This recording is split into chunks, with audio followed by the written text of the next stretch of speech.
असलान ने car road पर दौड़ाते हुए एक नज़र हाय हाय करती अरूषा पर डाली। अच्छा बस करो ये ड्रामा। कितनी फजूल एक्टिंग करती हो तुम। कार जैसे ही रोड पर दौड़ने लगी उसे हवा निगाहों से टोक दिया। है ना, सच कह रहे हैं आप, मुझसे एक्टिंग नहीं होती। अरूषा जितनी तेजी से हाय हाय बंद करके सीधी होकर बैठी, असान को हंसी आई, मगर उसे अपने होंठों में ही दबाकर वो ड्राइविंग कर रहा था। क्या भूत सवार हो गया था तुम पर? डरा कर रख दिया था। मसूमी नाराजगी से गर्दन मुड़कर शरारत से खुद को देखती अरूषा को देखकर उससे फिर से रोड पर निगाह जमा दी। और जो आप मुझे नज़रअंदाज कर रहे थे, उसका क्या? बोलने के साथ अज़ान के बाजू पर एक हाथ भी मारा। अज़ान ने उसे मुड़कर नहीं देखा। जब दिन रात आपको मोहब्बत भरी नज़रों से देखने वाला शोर एक निगाह भी प्यार भरी नहीं डालेगा, तो सोचिए मुझे कितना बुरा लगेगा। ऐसे ही ड्रामे करने पड़ेंगे ना? वो मुश्किल से खिसक कर उसके बाजू से लगी। रूठे हुए अज़लान को चमकती आंखों से देख रही थी। और वो जो शोहर साहब के जज्बात का कोई परवाह ना करे, जुबान उसकी क़यामत ढाए, उसका क्या?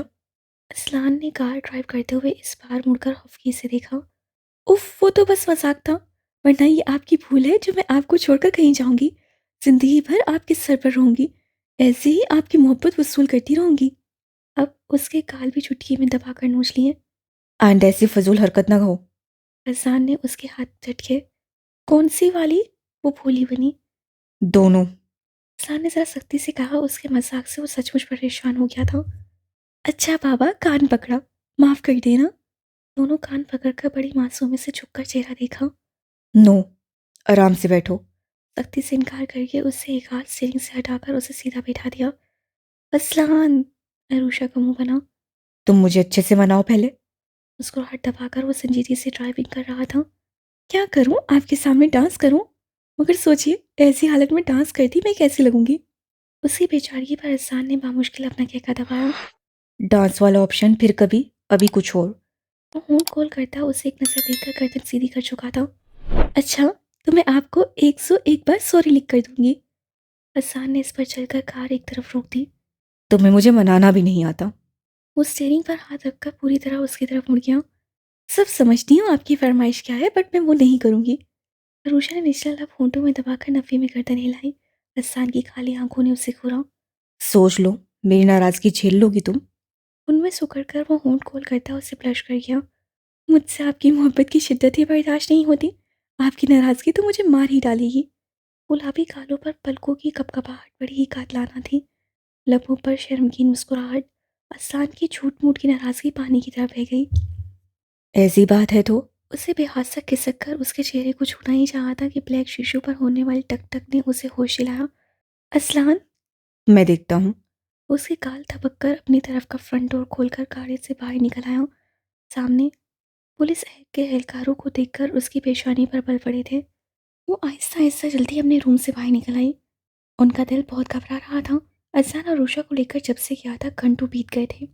उसका मोबाइल स्विच ऑफ बता रहा था। रूषा अपना मोबाइल छोड़ कर गई थी। मैं ऐसे ही घबरा रही हूँ, हो सकता है दोनों ने डिनर और बाहर रहने का प्रोग्राम बना लिया हो। वो अपने दिल को समझाते हुए बड़बड़ाई, मगर दिल था कि काबू में नहीं आ रहा था। असलान इतना लापरवाही तो नहीं करता कि कॉल करके बताए भी नहीं, कहीं कोई मुश्किल ना हो। वो और भी पूरी तरह से घबरा गई थी। मैं गार्ड्स में से किसी से कहती हूँ कि वो ढूंढने जाए। ये सोचकर ही उन्होंने यही सांस लेकर कदम बाहर बढ़ा दिए। हर तरफ सन्नाटा था। उन दोनों के ना होने से हानिया और हशम भी अपने अपने रूम में जा चुके थे। निदा सदा को असलान ने बोर्डिंग में भेज दिया था। क्यों भेजा, कहाँ भेजा, असलान के अलावा किसी को नहीं मालूम था। हर सू आज उन्हें अजीब सी वहशत टपकती लग रही थी। वो बाहर का डोर खोलकर लॉन में निकल आई। रात के वक्त बस दो चार ही गार्ड सब रहते थे, वो भी ना जाने कहाँ गुम हैं, जो कभी दिखाई नहीं दे रहे थे। उन्हें कुछ गलत होने का एहसास होने लगा था। लॉन की लाइट्स भी बंद थी। अंधेरे में उनका पैर किसी के जिस्म से टकराया तो उन्होंने खौफ से नीचे देखा। उनके कदमों में गार्ड की लाश थी। उनके मुंह से चीख निकली, और इससे पहले कि दूसरी चीख निकलती, उन्हें लगा कोई धमकती हुई नोकीली चीज़ उनके पेट को चीरती चली गई है। उन्होंने पेट पर रखा हाथ उठाया। उन्होंने पेट पर रखा हाथ उठाया। उनका हाथ खून से भर गया था। फिर सीधे सीधे फर्श पर गिरते हुए उनकी बेनूर होती आंखों ने कई लोगों को अंदर जाते देखा था। सॉरी सर, हमें आपकी तरफ से कुछ गलतफहमी हो गई थी। घंटे से उससे बहस करते इंस्पेक्टर से जैसे ही सब इंस्पेक्टर ने कुछ आकर कान में कहा था, वो तेजी से उनसे माजत करता किनारे हट गया। तुम्हें शायद अपनी जॉब प्यारी नहीं थी। काफी देर से वो उसकी फजूल की पूछताछ बर्दाश्त कर रहा था, उसकी माफ़ी मांगते ही अहसान ने उसे बहुत ही सख्त नसों से घूरा था। सॉरी सर, मैं अपनी ड्यूटी अंजाम दे रहा था। यहाँ कुछ दूरी पर गोलियां चली थीं, तो पूछताछ करना मेरा हक बनता है। इंस्पेक्टर बड़े अदब से अब अपनी गलती मान रहा था। अगर यही ड्यूटी तुम लोग सही वक्त और सही आदमी पर तो गोलियां चलने की नौबत नहीं आए। Give me my mobile. वो उसी तरह सख्त निगाहों से घूरता अपना हाथ बढ़ा चुका था। Again sorry. साकिब सर का मोबाइल दे दो। इंस्पेक्टर शर्मिंदगी का इजहार करता अपने एहलकार से बोला। उसे तेजी से मोबाइल लाकर इंस्पेक्टर को दे दिया। हम शर्मिंदा हैं सर, आप जा सकते हैं। इंस्पेक्टर ने मोबाइल अहसान की तरफ बढ़ाया। अगर मैं अपने मुल्क की कानून की इज्जत नहीं करता तो तुम्हें दिखा देता कि मुझे फजूल में रोक कर और बिलावजह मेरा मोबाइल जब्त करके तुमने क्या गलती की है। तुम्हारी हड्डियों को तोड़ने के साथ ये वर्दी भी उतरवा देता। उन काली आंखों में ऐसे जलाने वाली आग थी कि इंस्पेक्टर ने अपनी पेशानी पर पसीना फूटता महसूस किया। अहसान दांत पर दांत जमाकर फ्रंट डोर खोलकर बैठा था। इंस्पेक्टर ने तेजी से जाती कार को देखा और अपना पसीना रूमाल से पूंछा। सर, ये अजलान मीर कम पावर नहीं रखता। अगर इसे पता चल गया कि हमने जानबूझकर इसे रोके रखा था, वो हमारी जॉब के साथ साथ जान भी ले ले। जाती हुई कार को देखते हुए साथ खड़े सब इंस्पेक्टर ने घबराते हुए कहा। वो तो बाद में लेता, मगर जो इस काम का बोलकर धमकी देकर गया था उसका क्या करोगे? इंस्पेक्टर ने साथ खड़े सब इंस्पेक्टर को झिड़क दिया और अपनी कदम अपनी जेब की तरफ बढ़ा दिए। क्या फजूल के पुलिस वाले हैं। मुजरिमों को तो खुद ही भगा देते हैं और शरीफ लोगों को पकड़ पकड़ तफ्तीश करने लगते हैं। सीट से सर लगाए अरुषा बैठे बैठे थक गई थी। वो लोग वला की तरह नाजिल हुए थे। अब जो उनको नजात दी अरुषा चलकर बोली। यही तो अफसोस है इस मुल्क पर। असान संजीदगी से कार चलाते हुए कहा था। उन पुलिस वालों की वजह से उसका मूड पूरी तरह से खराब हो गया था। बदतमीज कहेंगे, हमारे रोमांटिक सफर को ट्रेजेडी में बदल दिया। उससे बुरा सा मुंह बनाकर कहा तो असान ने जरा सा गर्दन मोड़कर उसे देखा। तुम थक गई होगी रूषा, और भूख भी लग गई है। असान, हम लोग किसी अच्छे से रेस्टोरेंट चलें। असान के बीच में ही बोलकर मुंह लटकाकर और फिर पूरे जोश में उसका बाजू थाम कर फरमाइश की। ठीक। असान का मूड तो नहीं था, मगर वो इतने प्यार से बाजू थाम कर उसे शौक से देख रही थी कि उसका दिल नहीं कहा कि वो इनकार कर दे। अल्लाह असान, आप कितने अच्छे हैं। डिनर के बाद जब हम घर जाएंगे ना, तो अच्छे से आपको मना लूंगी। वो खुशी से जो बोली थी, उतनी देर बाद अरसलान के होंठों पर सच्ची मुस्कुराहट तैर गई। जुबान से फिरना मत। उसका मूड भी खुशगवार हो गया। हाथ स्टीयरिंग से हटाकर उसके लबों को चुटकी में दबाया था। जुबान से फिरने वाली नहीं। वो इस तरह बोली कि बस सीना ठोकने की कमी थी। अरसलान हंसकर सीधा बैठकर सामने देखने लगा। ये सफ़र जल्दी से तमाम हो, इसलिए अरूषा ने दिल बहलाने के लिए अरसलान का मोबाइल उठा लिया। अरसलान, आपने मोबाइल ऑफ किया था। नहीं, उन्हीं लोगों ने किया होगा। एक बार फिर उसकी पेशानी पर बल पड़ गए। जैसे ही अरूषा ने मोबाइल ऑन किया उसी वक्त रिंगिंग होती। मोबाइल पर नाम देखकर अरूषा ने बेयकीनी से हसन को देखा। आपके पास इनकी कॉल। वो शौक थी। हसन ने तेजी से उसके हाथ से मोबाइल झमटा। शाहनवाज खान का नाम देखकर उसके जबड़े तन गए। उसका नंबर रखना पड़ा मुझे, तुम टेंशन मत लो। वो शौक से अरूषा के गाल दबक कर कार एक तरफ रुकता डोर खोलकर कार से बाहर निकल गया। तुम्हारी मुझे कॉल करने की हिम्मत कैसे हुई? शाहनवाज खान के कॉल पिक करते ही वो आहिस्ता आवाज से हो रहा था। अजलान, पहले मेरी बात सुन लो। तुम जहां भी हो प्लीज अरूषा को लेकर अपने विला में मत जाना। उसकी बात का कोई चुपता हुआ जवाब देने के बजाय ऐसी गिड़गिड़ाते इल्तिजा। क्या मतलब है तुम्हारा? कुछ तो गलत था, वो तेजी से बोला। और फिर उधर से जो कुछ उसे बताया गया, असाद की आंखों में खून उतरता चला गया। उसकी मर्सिडीज पूरी रफ्तार से खुले गेट में दाखिल हुई थी। हर तरफ उसके अपने गार्ड्स और प्लस की टीम। वो तेजी से कार से उतरा और पूरी ताकत से डोर बंद किया। पुलिस उसे देखते ही उसे सारे हादसे के बारे में बता रही थी, मगर अस्लान के कानों में कोई आवाज़ नहीं जा रही थी। कानों में जैसे उसकी सांस सांस हो रही थी। वो लड़खड़ाते कदमों से अंदर की तरफ बढ़ा। उसका अपना घर, मोहब्बत से सजा हुआ घर, इस वक्त हर तरफ से बर्बाद नजर आ रहा था। जगह जगह गोलियां चलाई गई थीं। सब कुछ बिखरा हुआ था। और उसके अपने जो उसकी जान थे, वहाँ कोई नहीं था। बस सफ़ेद चादर में ढका एक वजूद बेजान होकर पड़ा था। हसन का दिल डर के सिकुड़ने लगा। वो आहिस्ता आहिस्ता चलता उस सफ़ेद चादर से ढके वजूद तक आया था। फिर लड़खड़ाकर घुटनों के बल जमीन पर गिरा था और कांपते हाथों से उसे चेतर खसकाई। असलान, मौत तो बरहक है। तुम हिफाजत के लिए मुझे ले जा रहे हो, मैं वहीं मर गई तो। बहुत पहले कहे गए ये जुमले उनसे कानों में गूंजे तो आंसुओं का सैलाब उसकी आंखों से फूट पड़ा। अम्मा जान। उसके होंठों से निकला और वो चेहरा हथेलियों में भरकर पूरी तरह से रोया था। बड़ा करारा वार किया था उसके दुश्मन ने। उसकी एक दिन की गफलत ने क्या क्या दिखा दिया उसे। बॉस। एक गार्ड उसके पास आ गया। हसन ने दांत पर दांत जमाए और आंसुओं को पोंछकर वो उठ खड़ा हुआ। और लोग कहाँ हैं सोहेब? वो आंखों में खून लिए गार्ड को देखते हुए सख्ती से बोला। बॉस, गेट पर तैनात सभी गार्ड्स को पूरी तरह से गोलियां मारकर वो लोग अंदर आए थे और घर में बड़ी मालकिन का कत्ल किया। जब तक हम पहुंचे हमें घर में और कोई नहीं मिला। हमें सिर्फ। गार्ड संजीदगी से बताते बताते ठहरा। सिर्फ क्या सोहेब? जल्दी बोलो। हसन का दिल धड़का। आपकी माँ जी को भी गोलियां लगी हैं, वो हॉस्पिटल में है। गार्ड ने सर झुका लिया और हसन ने अपने हाथ बाल मुट्ठी में जकड़ लिए। हशम और हानिया? वह पागल सा हो रहा था। वो लोग नहीं थे बॉस। मैं अब उसे जिंदा नहीं छोड़ूंगा। हसन पागल सा हुआ था और इस बार उससे पत्थर सी आवाज में कहकर कदम तेजी से भाई की तरफ बढ़ाए। पुलिस कुछ कह रही थी, कुछ जानना चाहती थी, मगर कोई जवाब दिए बगैर वो तेजी से अपनी कार तक आया था और जिस तरह कार गेट में दाखिल हुई थी उसी तेजी से गेट से बाहर निकल गई। क्या मर्सिडीज रात की इस तारीकी में भी जगमग करते उस विला के लॉन में बड़ी तेजी से रुकी थी। कार रुकते ही एक शख्स उस कार से नीचे उतरा था। चेहरे पर पत्थरों से भी सख्त सख्ती लिए वो अंदर के समेत भागा। विला की सिक्योरिटी पर तैनात गार्ड से ताज्जुब से अंदर जाने वाले को देखा। वो शख्स पहली बार विला के मालिक से मिलने आया था, मगर सभी उसे जानते थे।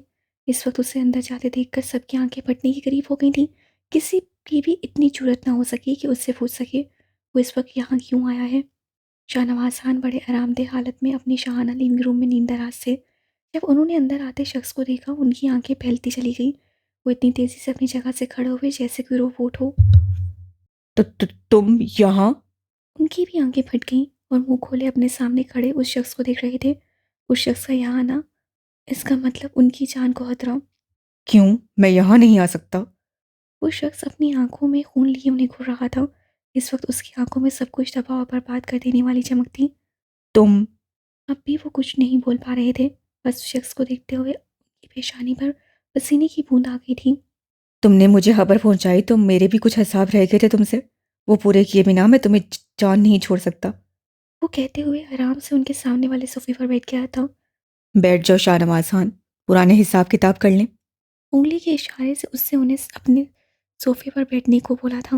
वो ऑटोमेटिक अंदाज में उनके हुक्म के गुलाम की तरह सोफे पर बैठ गए।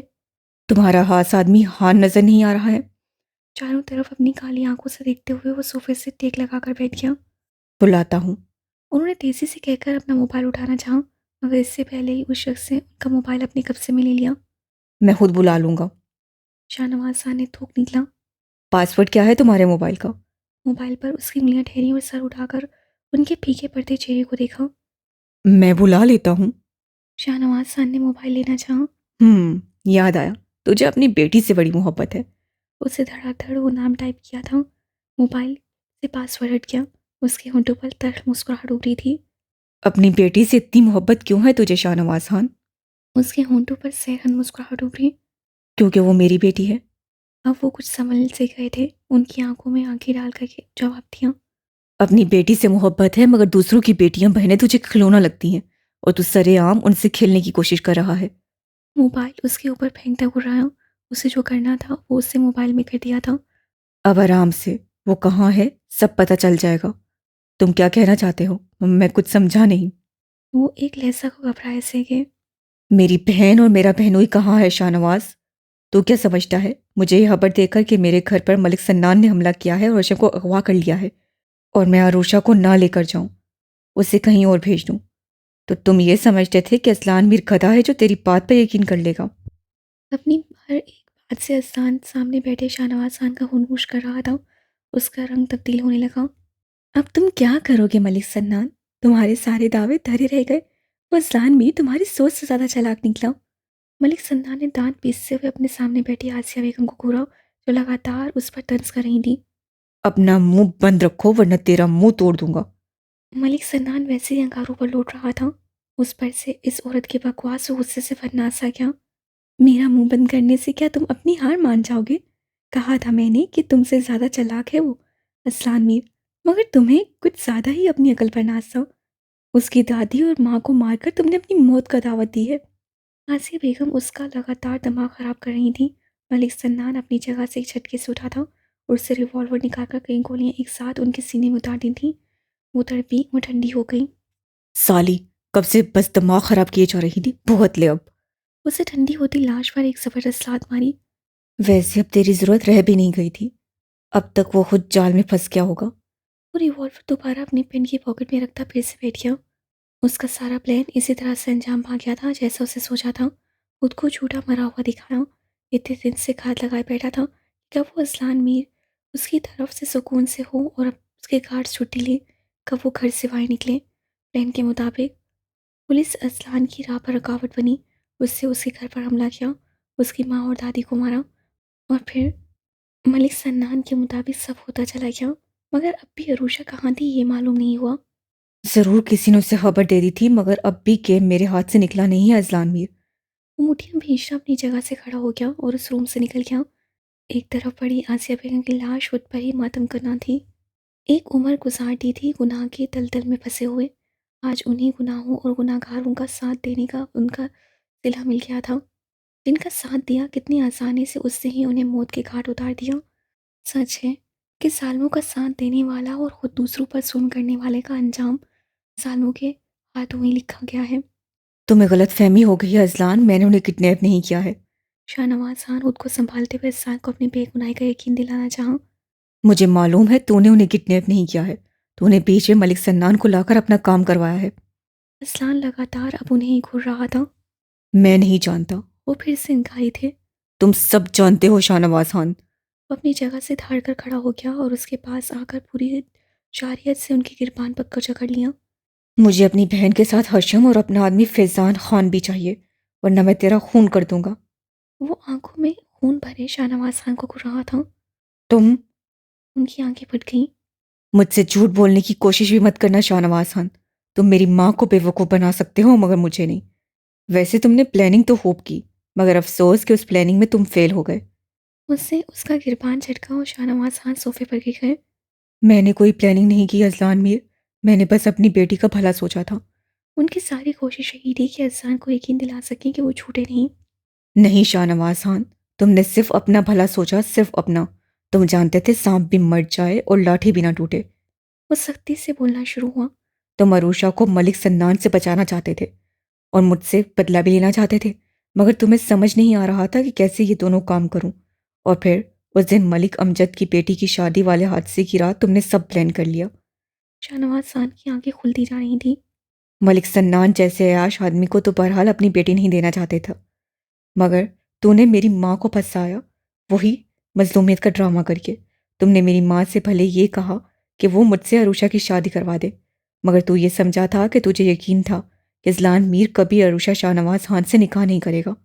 तुम्हें लगा मैं सिर्फ बदले की आग में जलते हुए बस कुछ दिन ही अरूषा को अपने साथ ले जाऊंगा, और जो शराफत मेरी रगों में है उसके बदले में तेरी बेटी को महफूज भी रहेगी। मगर तेरा प्लान उस वक्त खराब हो गया जब मैंने उससे निकाह करके अपने साथ ले गया। अजलान उसे मुस्कुराते हुए तन से निगाहों से देख रहा था। अरूषा तुम्हारे हाथ से निकल गई, साथ निकल गई उसकी जायदाद भी। और उसे मेरे पास से अपने पास बुलाना तेरे लिए नामुमकिन था, क्योंकि हशम वाला मोहरा भी तेरे पास नहीं था। अब तुम्हारे लिए प्रॉब्लम बना था हशम, जिसके पास पहुंचना तुम्हारे लिए नामुमकिन था। और फिर तुमने अगली चाल चली, मेरी माँ को अपनी मजबूरी के जाल में फंसाकर उनकी हमदर्दी हासिल करके तुम धीरे धीरे अपने रास्ते साफ करते रहे। पहले तुमने आनिया और चाची को अपने रास्ते से निकाला, और अब तेरा इरादा मेरी नज़र में अच्छे बनकर अपना भी रास्ता साफ करना था। अजलान ने धीरे धीरे उनकी सारी हैसियत सामने ला दी। तो तुम्हें सब पता चल ही गया अजलान मीर। वो संजीदगी से अपनी जगह से खड़े हो गए। होंठों पर शैतानी मुस्कुराहट थी। अजलान उन्हें धोखता हुआ आगे बढ़ा कि तभी पीछे से अजलान के सर पर एक भारी चीज़ पड़ी थी। उसकी आंखों में अंधेरा सा छा गया। अजलान ने अपने सर पर हाथ रखे हुए पलट कर मारने वाले को देखा। तू सही कहता था शाह, तू ही अजलान मीर को बस अपने जाल में फंसा सकता है। मलिक सन्नान ने मुस्कुराकर आंख मारी। शाहनवाज खान ने पलकों काम देखकर ऑनर को कबूल किया। अजलान बंद होती आंखों के साथ हिम्मत से मलिक सन्नान की तरफ बढ़ा। मलिक सन्नान ने एक बार फिर अजलान के सर पर सामने से वार किया। खून का फवारा फूटा। वो लड़खड़ाते हुए वहीं फर्श पर गिर गया था। उसकी आंखें बंद होती चली गईं। धीरे धीरे आंखें खोलते ही उसने खुद को बंधा हुआ महसूस करके खुद को छुड़ाने की भरपूर कोशिश की। सर में दर्द की टीसों की वजह से उसकी आंखें बंद हुई जा रही थीं। तुम्हारी कोशिश बेकार है अजलान मीर। शेर का शिकार किया जा चुका है। हसन ने आंखें खोलकर सामने देखा। उससे कुछ वास्ते पर एक दूसरी चेयर पर शाहनवाज खान पाँव पर पाँव रखे बैठे हुए थे, जरूर से गर्दन अकड़ाए। हसन रोहू रंग होती आंखों से उन्हें घूर रहा था। ये एक चारों तरफ से बंद रूम था। उसके गार्ड्स चारों तरफ से उसे घेरे खड़े थे। बहुत नाज था ना तुम्हें, अपनी अकल पर, अपनी ताकत पर। लेकिन देख क्या हाल किया है मैंने तुम्हारा। तूने मेरी बेइज्जती की, मैंने तेरा सारा खानदान तुमसे छीन लिया। वो मुस्कुराकर खुद को कहाँ जाने वाली निगाहों से देखते हसन मीर को आंख मारकर सीधे हो बैठे। तू एक बार मुझे आजाद कर, तुझे मैं दिखाऊंगा कि मैं अब भी ताकतवर हूं और तेरी सारी ख्वाहिश पूरी कर दूंगा। वो आंखों में खून लिए घुर्राया। अब वो खुद को छुड़ाने की कोशिश बिल्कुल भी नहीं कर रहा था। बस वो शाहनवाज खान को शेर की निगाह से देख रहा था। तूने क्या मुझे बेवकूफ समझा है जो तुझे खोल दूं? मैं उन विलन जैसा बिल्कुल नहीं कि हीरो को जोश में आकर छोड़ देते हैं और कुत्तों की मौत मरते हैं। बड़ी मुश्किल से तुझे कैद किया है, ऐसे कैसे तुझे छोड़ सकता हूँ? शाहनवाज खान ने कहकर एक कहका लगाया। तू जानना चाहेगा मैंने क्या क्या चालें चली हैं? रुक, मगर सब कुछ सुनाऊंगा। मगर कुछ खास मेहमानों को तो बुला लूं। शाहनवाज खान ने भिखारी से कहकर वहां खड़े अपने आदमी को इशारा किया। पल में उन्होंने एक दूसरे को इशारा किया और कुछ ही लम्हों में अजलान की रगों में खून जमने लगा। लहू लुहान नीम बेहोशी में उसका दोस्त जैसा, साथ ही वफादार फैजान, रस्सियों में बंधा हश्म, और उसकी अपनी बहन जिसकी आंखों में उसे देखते ही एक दरिया बह निकला। लाला! आनिया ने अपने होंठों पर एक हथेली रख ली। उसका जान से प्यारा भाई जिसके माथे से अब भी खून निकल रहा था, इस वक्त रस्सियों में जकड़ा उन सालों की कैद में था। शाहनवाज, तेरी दुश्मनी मुझ तक है, तुम मुझ पर निकाल। हसन ने जबड़े खींचकर एक बार फिर खुद को छुड़ाने की कोशिश की। दुश्मनी तो तुझ तक ही थी, मगर बात यह है कि वो मुस्कुराता अपनी जगह से उठ खड़ा। तेरे इस हास ने मेरा बहुत नुकसान पहुंचाया है, तो इसको मौत ही मिलेगी। उससे नीम बेहोशी में बामुश्किल खड़े फैजान को एक जबरदस्त लात मारी। फैजान वहीं घुटनों के बल गिरा था। और ये मेरा सौतेला बेटा, हशम नफरत भरी आंखों से उसे देख रहा था। इससे तो मेरी बचपन की दुश्मनी है। पहले इसके बाप से थी, अब इससे। कहते हैं ना, माँ बाप का क्या बच्चों को झेलना पड़ता है, तो इसे भी झेलना पड़ेगा। हशम के बालों को मुट्ठी में जकड़कर उससे कई झटके दिए। शाहनवाज खान, एक बार मुझे आजाद कर, तुझे दिखा दूंगा कि मेरी रगों में किसका खून है। अपने दर्द की परवाह किए बिना हशम उसकी ग्रीन आंखों में देखते अपनी ग्रीन आंखें गाड़े नफरत से बोला। वाह, अजलान ने तुझे गिदड़ से आखिर शेर बना ही दिया। वरना तू तो वो मर्द था जो मेरी बेटी की आड़ में अब तक मुझसे बचता आया है। वो हशम का मजाक उड़ाता हंसा और फिर एक जोरदार हाथ उससे हशम को मारा था। हशम का मुंह घूम गया, नाक और मुंह से खून निकल आया। हानि ने तड़प कर खुद को काट के हाथों से छुड़ाना चाहा। बहुत सताया है तूने, बहुत खवार हुआ हूं मैं तेरी वजह से। अब गिन गिन कर बदले लूंगा। शाहनवाज खान ने उसका जबड़ा झकड़कर नफरत से कहा। फिर उसका जबड़ा झटक कर वो दूर डरी सहमी हानि की तरफ मुड़ा। हानि के रोंगटे से खड़े हो गए। कैसी शैतानी चमकती उन आंखों में। वो धीरे धीरे उसकी तरफ बढ़ा। वो भागती भी तो कैसे। एक गार्ड ने सख्ती से उसका बाजू छकड़ा था। और तेरी ये बहन, तू जानता है अजलान, इससे मेरी क्या दुश्मनी है? वो खामोशी से सब करते अहसान की तरफ मुड़ा, जो बस खामोशी से लहू रंग होती आंखों से उसकी तरफ देख रहा था। शाहनवाज खान ने हाथ बढ़ाया और हानि का बाजू खींचकर अपने करीब कर लिया। हसन ने मुट्ठियां भींच लीं और हशम ने खुद को छुड़ाने की कोशिश की। तेरी ये बहन पर मेरा दिल आ गया है। कहो कैसे? उससे हानि की तरफ देखा। इसकी शक्ल बिल्कुल तेरी माँ जैसी है। जानते हो, जवानी में वो भी ऐसी थी, ऐसी ही दिलकश, ऐसी ही होशरुबा। वो हानि को करीब करते हुए उसके चेहरे की तरफ झुकता अपने घटिया अंदाज से बोला कि हानिया डर कर चीख उठी। लाला! शाहनवाज खान, शायद मैं पहले तुझे छोड़ देता, मगर अब तेरी मौत तेरे पास आ चुकी है। हसन हड्डियां जमा देने वाली आवाज में शाहनवाज खान को देखते हुए दाड़ा। यही तो तेरा स्टाइल है अजलान मीर। ऐसे ही मैं तेरा फैन नहीं। चल, कुछ देर के लिए छोड़ देता हूँ इसे। उससे हानिया का बाजू छोड़ दिया। एक गार्ड ने पढ़कर फौरन उसका बाजू थाम लिया। चल, अब तुझे मैं सब बताता हूँ। तू जितना सोचता है ना, उससे भी ज्यादा कमीनी चीज हूं मैं। शाहनवाज खान तकब्बुर से चलता उसके सामने आकर बैठ गया।